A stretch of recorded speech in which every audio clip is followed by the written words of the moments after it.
Hollywood pleure un acteur de légende. Sidney Poitier, première star noire du cinéma américain, est décédé à l'âge de 94 ans, a annoncé ce vendredi 7 janvier le vice-premier ministre des Bahamas, d'où il était originaire. Nous avons perdu une icône, un héros, un mentor, un combattant, et un trésor national, écrit le vice-premier ministre Chester Cooper sur sa page Facebook, sans mentionner la cause de son décès. Considéré comme l'un des plus grands acteurs de l'histoire du cinéma, Sidney Poitier, fils d'un planteur de tomates, est parvenu à gravir les échelons pour s'imposer dans le Hollywood des années 1950 et 1960, marqué par le manque de diversité et où les comédiens noirs étaient presque toujours invisibilisés.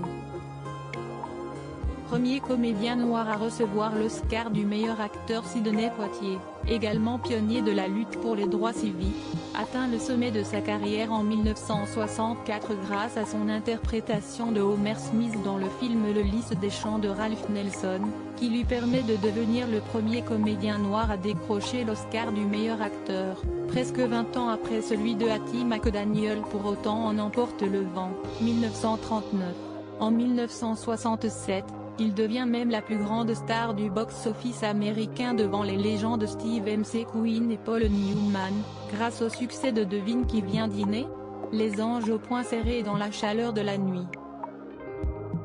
Dans les années 1970, il se lance dans la réalisation, en alternant les genres, que ce soit des westerns, Buck et son complice, ou encore des comédies, Uptown Saturday Night. Des films qui rencontreront un succès limité. Sidney Poitier décide finalement de tourner le dos au monde du cinéma dans les années 1980, et choisit de se consacrer à des actions humanitaires et une carrière politique. Il a notamment été nommé ambassadeur des Bahamas au Japon en 1997. Lodi Vijay.